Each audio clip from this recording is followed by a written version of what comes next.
Hello everyone, कैसे हैं आप सभी। आशा करता हूँ सभी लोग घर पर ठीक ठाक और सुरक्षित होंगे।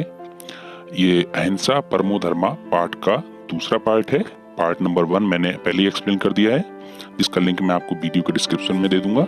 वहां से आप इसका पार्ट 1 भी देख सकते हैं। अहिंसा परमो धर्मा ये एक कहानी है महात्मा बुद्ध के जीवन से संबंधित। अपने जीवन में उन्होंने क्या देखा, क्या समझा और लोगों को किस तरह से ज्ञान प्रदान किया, उसी की एक कहानी इस चैप्टर में आपको देखने को मिलेगी। तो आइए चैप्टर को शुरू करते हैं। हमने पहले एक्सप्लेन कर दिया था कि जब महात्मा बुद्ध कहीं से जा रहे थे तो उन्होंने देखा कि गडरिया भेड़ों को हाँकता हुआ ले जा रहा था। दोपहरी का समय था, तो उन्होंने उसको रोक कर पूछा, तो उसने बताया कि वो कौशाम्बी नगर जा रहा है। गडरिया हमने पहले ही बताया था कि गडरिया वह व्यक्ति होता है जो भेड़ अथवा बकरियों को पालता है। तो आज से आगे अब वीडियो शुरू करते हैं। तो गडरिया जो था भेड़ों को हाँकते हुए जोर से ले जा रहा था। उनके माथे पर सिंदूर लगा हुआ था। महात्मा बुद्ध ने गडरिया से पूछा, भाई इतनी धूप में इन मूक कहते हैं बेजुबान, इन बेजुबान पशुओं को पूरी तरह से मारते हुए कहाँ ले जा रहे हो। गडरिया तो स्वयं गर्मी से बेचैन था, परेशान था। वह क्रोधित बहुत ही गुस्से की आवाज में बोला, महाराज बिम्बसार एक बड़ा यज्ञ कर रहे हैं। आज उस यज्ञ की पूर्ण आहुति है। इन सब भेड़ बकरियों की बलि दी जानी है। मुझे देर हो गई है, इसलिए जल्दी कर रहा हूँ।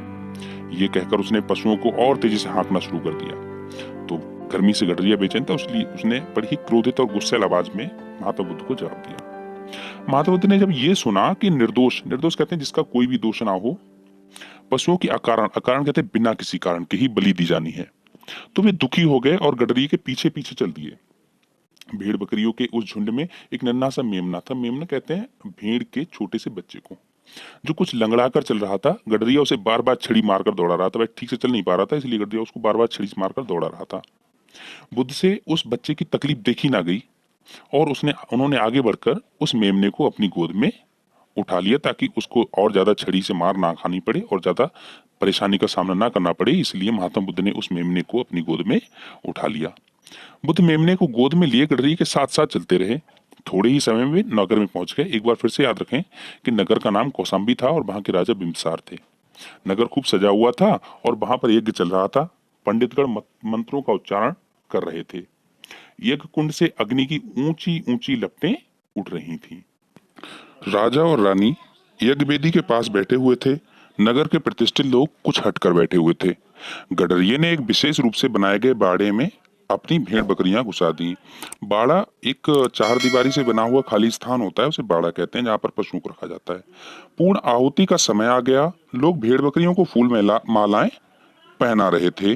पहली भेड़ बधस्थल पर लाई गई। बधस्थल एक खांचा होता है लकड़ी में बना हुआ, जिसमें उस जानवर के गर्दन को रखकर वहीं से काट दिया जाता है। बधिक बधिक जो बलि देने वाला होता है।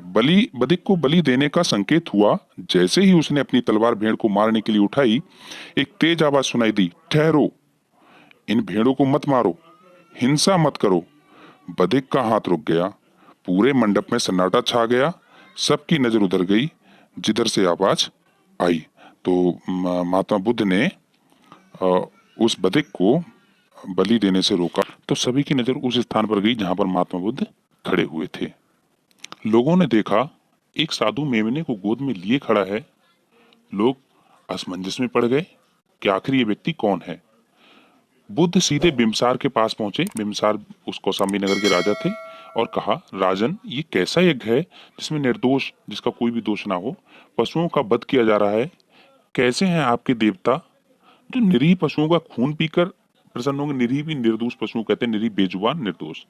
राजा बिम्बसार ने कहा, क्या देवताओं को बलि ना दी जाए। महात्मा बुद्ध ने बड़ी ही गंभीर स्वर में कहा, राजन, जब हमें जरा सी चोट लगती है तो कितनी पीड़ा होती है। जिस प्रकार हमें अपने प्राण प्यारे हैं, उसी प्रकार इन मूक पशुओं को भी प्राण प्यारे हैं। किसी की जान लेने से देवता प्रसन्न नहीं होते।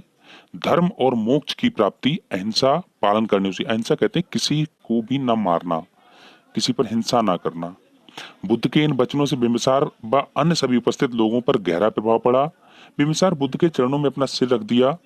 सभी भेड़ बकरियों को उन्होंने आजाद कर दिया। विद्वानों और ब्राह्मणों को विदा कर दिया। उसी दिन से राजा बिम्बसार महात्मा बुद्ध के परम भक्त बन गए और उनका ध्यान करने लगे। इसी के साथ चैप्टर समाप्त होता है। धन्यवाद। वीडियो पसंद आई है तो उसको लाइक करें, शेयर करें तथा चैनल को सब्सक्राइब करें ताकि आपको इसी तरह की और भी वीडियोस के नोटिफिकेशन मिलते रहें।